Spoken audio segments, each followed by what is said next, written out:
The Odyssey, by Homer. Translated by Samuel Butler. Book 20.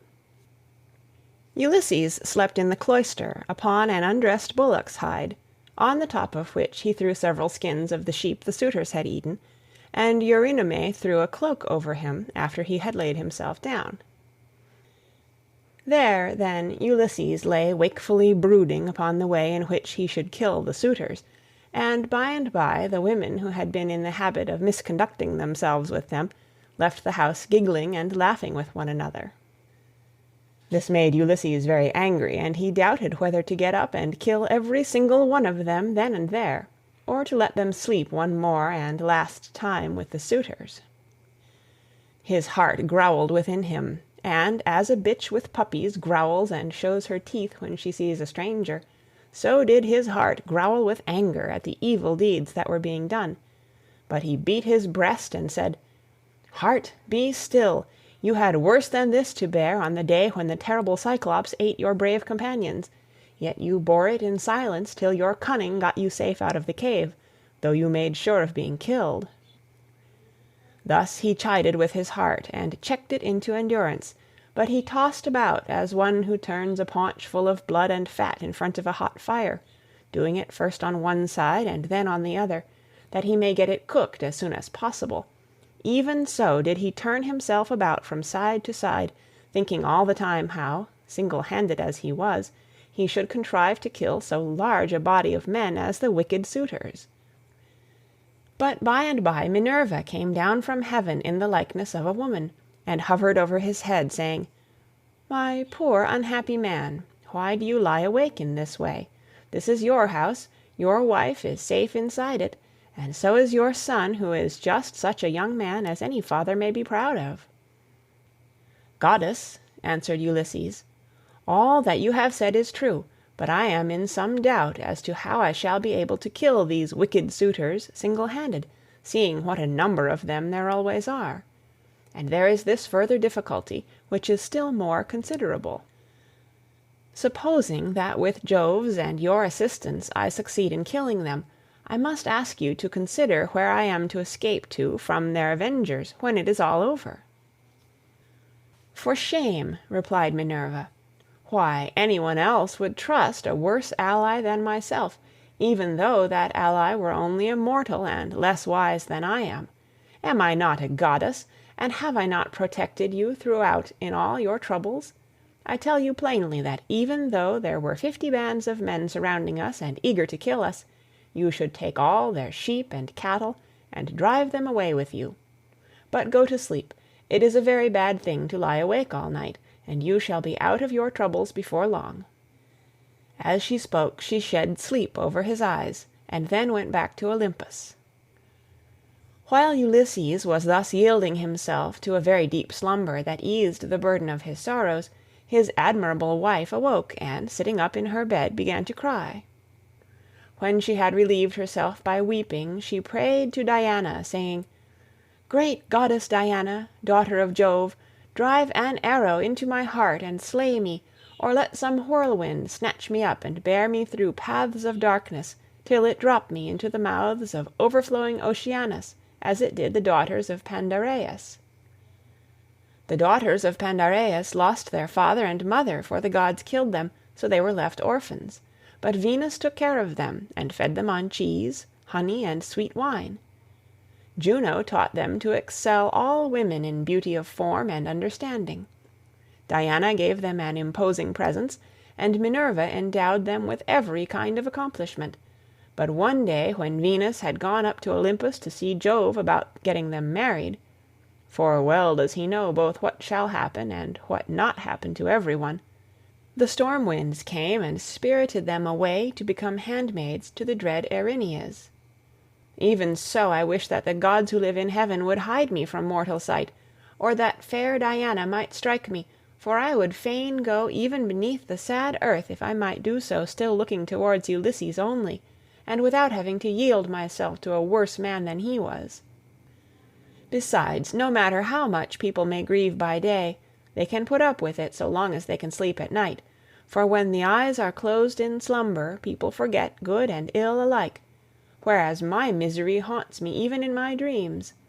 This very night methought there was one lying by my side who was like Ulysses as he was when he went away with his host. And I rejoiced, for I believed that it was no dream, but the very truth itself. On this day broke, but Ulysses heard the sound of her weeping, and it puzzled him, for it seemed as though she already knew him and was by his side. Then he gathered up the cloak and the fleeces on which he had lain, and set them on a seat in the cloister, but he took the bullock's hide out into the open. He lifted up his hands to heaven and prayed, saying, "Father Jove, since you have seen fit to bring me over land and sea to my own home, after all the afflictions you have laid upon me, give me a sign out of the mouth of some one or other of those who are now waking within the house, and let me have another sign of some kind from outside." Thus did he pray. Jove heard his prayer, and forthwith thundered high up among the clouds from the splendor of Olympus, and Ulysses was glad when he heard it. At the same time within the house a miller woman from hard by in the mill room lifted up her voice and gave him another sign.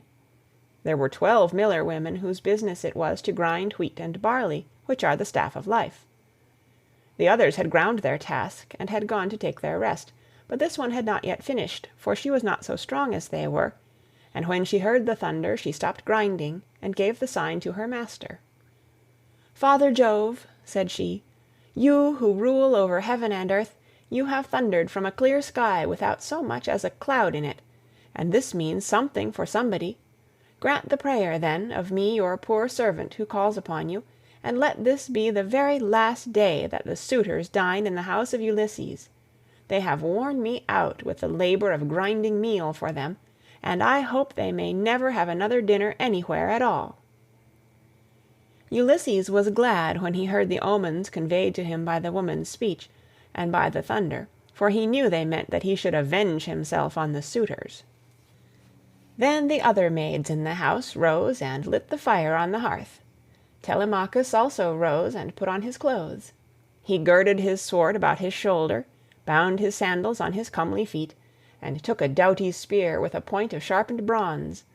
Then he went to the threshold of the cloister, and said to Eurycleia, "Nurse, did you make the stranger comfortable, both as regards bed and board, or did you let him shift for himself? For my mother, good woman though she is, has a way of paying great attention to second-rate people, and of neglecting others who are in reality much better men." "Do not find fault, child," said Eurycleia, "when there is no one to find fault with. The stranger sat and drank his wine as long as he liked. Your mother did ask him if he would take any more bread, and he said he would not. When he wanted to go to bed, she told the servants to make one for him, but he said he was such a wretched outcast that he would not sleep on a bed and under blankets. He insisted on having an undressed bullock's hide and some sheepskins put for him in the cloister, and I threw a cloak over him myself." Then Telemachus went out of the court to the place where the Achaeans were meeting in assembly. He had his spear in his hand, and he was not alone, for his 2 dogs went with him. But Eurycleia called the maids and said, "Come, wake up, set about sweeping the cloisters and sprinkling them with water to lay the dust. Put the covers on the seats, wipe down the tables, some of you, with a wet sponge. Clean out the mixing jugs and the cups, and go for water from the fountain at once. The suitors will be here directly. They will be here early, for it is a feast day." Thus did she speak, and they did even as she had said. 20 of them went to the fountain for water, and the others set themselves busily to work about the house. The men who were in attendance on the suitors also came up and began chopping firewood. By and by the women returned from the fountain, and the swineherd came after them with the 3 best pigs he could pick out. These he let feed about the premises, and then he said good-humoredly to Ulysses, "Stranger, are the suitors treating you any better now, or are they as insolent as ever?" "May heaven," answered Ulysses, "requite to them the wickedness with which they deal high-handedly in another man's house without any sense of shame." Thus did they converse. Meanwhile Melanthius the goatherd came up, for he too was bringing in his best goats for the suitors' dinner, and he had 2 shepherds with him. They tied the goats up under the gatehouse, and then Melanthius began gibing at Ulysses. "Are you still here, stranger?" said he, "to pester people by begging about the house? Why can you not go elsewhere? You and I shall not come to an understanding before we have given each other a taste of our fists. You beg without any sense of decency. Are there not feasts elsewhere among the Achaeans, as well as here?" Ulysses made no answer, but bowed his head and brooded. Then a third man, Philoetius, joined them, who was bringing in a barren heifer and some goats. These were brought over by the boatmen who are there to take people over when anyone comes to them. So Philoetius made his heifer and his goats secure under the gatehouse, and then went up to the swineherd. "Who, swineherd," said he, "is this stranger that is lately come here? Is he one of your men? What is his family? Where does he come from? Poor fellow, he looks as if he had been some great man, but the gods give sorrow to whom they will, even to kings, if it so pleases them." As he spoke, he went up to Ulysses and saluted him with his right hand. "Good day to you, father stranger," said he. "You seem to be very poorly off now, but I hope you will have better times by and by. Father Jove, of all gods you are the most malicious. We are your own children, yet you show us no mercy in all our misery and afflictions.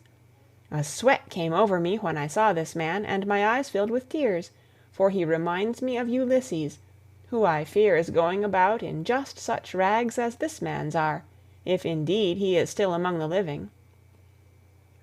If he is already dead and in the house of Hades, then alas! For my good master, who made me his stockman when I was quite young among the Cephallenians, and now his cattle are countless. No one could have done better with them than I have, for they have bred like ears of corn. Nevertheless, I have to keep bringing them in for others to eat, who take no heed to his son though he is in the house, and fear not the wrath of heaven, but are already eager to divide Ulysses' property among them, because he has been away so long. I have often thought, only it would not be right while his son is living, of going off with the cattle to some foreign country. Bad as this would be, it is still harder to stay here and be ill-treated about other people's herds. My position is intolerable, and I should long since have run away and put myself under the protection of some other chief, only that I believe my poor master will yet return and send all these suitors flying out of the house." "Stockman," answered Ulysses, "you seem to be a very well-disposed person, and I can see that you are a man of sense. Therefore I will tell you, and will confirm my words with an oath. By Jove, the chief of all gods, and by that hearth of Ulysses to which I am now come, Ulysses shall return before you leave this place, and if you are so minded you shall see him killing the suitors who are now masters here." "If Jove were to bring this to pass," replied the stockman, "you should see how I would do my very utmost to help him." And in like manner Eumaeus prayed that Ulysses might return home. Thus did they converse. Meanwhile the suitors were hatching a plot to murder Telemachus, but a bird flew near them on their left hand, an eagle with a dove in its talons. On this Amphinomus said, "My friends, this plot of ours to murder Telemachus will not succeed. Let us go to dinner instead." The others assented, so they went inside and laid their cloaks on the benches and seats. They sacrificed the sheep, goats, pigs, and the heifer, and when the inward meats were cooked they served them round. They mixed the wine in the mixing bowls, and the swineherd gave every man his cup, while Philoetius handed round the bread in the bread baskets, and Melanthius poured them out their wine. Then they laid their hands upon the good things that were before them. Telemachus purposely made Ulysses sit in the part of the cloister that was paved with stone. He gave him a shabby-looking seat at a little table to himself, and had his portion of the inward meats brought to him, with his wine in a gold cup. "Sit there," said he, "and drink your wine among the great people. I will put a stop to the gibes and blows of the suitors, for this is no public house, but belongs to Ulysses, and has passed from him to me. Therefore, suitors, keep your hands and your tongues to yourselves, or there will be mischief." The suitors bit their lips and marveled at the boldness of his speech. Then Antinous said, "We do not like such language, but we will put up with it, for Telemachus is threatening us in good earnest. If Jove had let us, we should have put a stop to his brave talk ere now."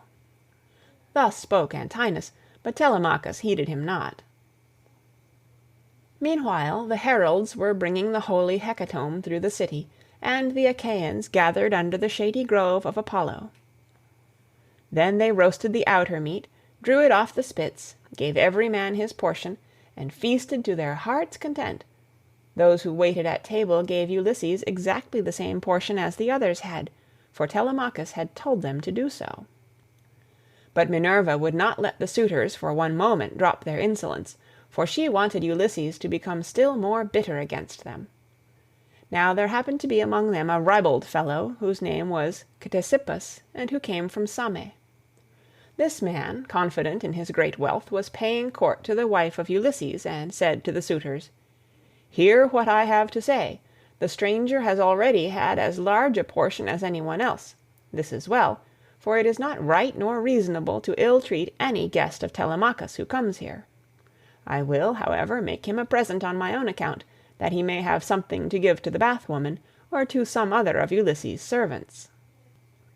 As he spoke he picked up a heifer's foot from the meat-basket in which it lay, and threw it at Ulysses, but Ulysses turned his head a little aside and avoided it, smiling grimly Sardinian fashion as he did so, and it hit the wall, not him. On this Telemachus spoke fiercely to Ctesippus. "It is a good thing for you," said he, "that the stranger turned his head so that you missed him. If you had hit him I should have run you through with my spear, and your father would have had to see about getting you buried rather than married in this house. So let me have no more unseemly behavior from any of you, for I am grown up now to the knowledge of good and evil, and understand what is going on, instead of being the child that I have been heretofore. I have long seen you killing my sheep and making free with my corn and wine. I have put up with this, for one man is no match for many, but do me no further violence. Still, if you wish to kill me, kill me. I would far rather die than see such disgraceful scenes day after day, guests insulted, and men dragging the women servants about the house in an unseemly way." They all held their peace, till at last Agelaus, son of Damastor, said, "No one should take offence at what has just been said, nor gainsay it, for it is quite reasonable. Leave off, therefore, ill-treating the stranger or any one else of the servants who are about the house. I would say, however, a friendly word to Telemachus and his mother, which I trust may commend itself to both. As long, I would say, as you had ground for hoping that Ulysses would one day come home, no one could complain of your waiting and suffering the suitors to be in your house. It would have been better that he should have returned, but it is now sufficiently clear that he will never do so. Therefore talk all this quietly over with your mother, and tell her to marry the best man, and the one who makes her the most advantageous offer. Thus you will yourself be able to manage your own inheritance, and to eat and drink in peace, while your mother will look after some other man's house, not yours." To this Telemachus answered, "By Jove, Agelaus, and by the sorrows of my unhappy father, who has either perished far from Ithaca, or is wandering in some distant land, I throw no obstacles in the way of my mother's marriage. On the contrary, I urge her to choose whomsoever she will, and I will give her numberless gifts into the bargain. But I dare not insist point blank that she shall leave the house against her own wishes. Heaven forbid that I should do this." Minerva now made the suitors fall to laughing immoderately, and set their wits wandering, but they were laughing with a forced laughter. Their meat became smeared with blood, their eyes filled with tears, and their hearts were heavy with forebodings. Theoclymenus saw this, and said, "Unhappy men, what is it that ails you? There is a shroud of darkness drawn over you from head to foot, your cheeks are wet with tears, the air is alive with wailing voices, the walls and roof beams drip blood, the gate of the cloisters and the court beyond them are full of ghosts, trooping down into the night of hell. The sun is blotted out of heaven, and a blighting gloom is over all the land." Thus did he speak, and they all of them laughed heartily. Eurymachus then said, "This stranger who has lately come here has lost his senses, Servants, turn him out into the streets, since he finds it so dark here." But Theoclymenus said, "Eurymachus, you need not send anyone with me. I have eyes, ears, and a pair of feet of my own, to say nothing of an understanding mind. I will take these out of the house with me, for I see mischief overhanging you, from which not one of you men who are insulting people and plotting ill deeds in the house of Ulysses will be able to escape."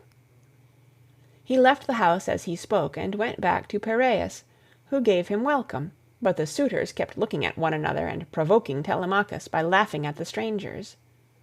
One insolent fellow said to him, "Telemachus, you are not happy in your guests. First you have this importunate tramp, who comes begging bread and wine, and has no skill for work or for hard fighting, but is perfectly useless. And now here is another fellow who is setting himself up as a prophet. Let me persuade you, for it will be much better to put them on board ship and send them off to the Sicels to sell for what they will bring." Telemachus gave him no heed, but sat silently watching his father, expecting every moment that he would begin his attack upon the suitors. Meanwhile the daughter of Icarius, wise Penelope, had had a rich seat placed for her facing the court and cloisters, so that she could hear what every one was saying. The dinner indeed had been prepared amid much merriment. It had been both good and abundant, for they had sacrificed many victims. But the supper was yet to come, and nothing can be conceived more gruesome than the meal which a goddess and a brave man were soon to lay before them, for they had brought their doom upon themselves.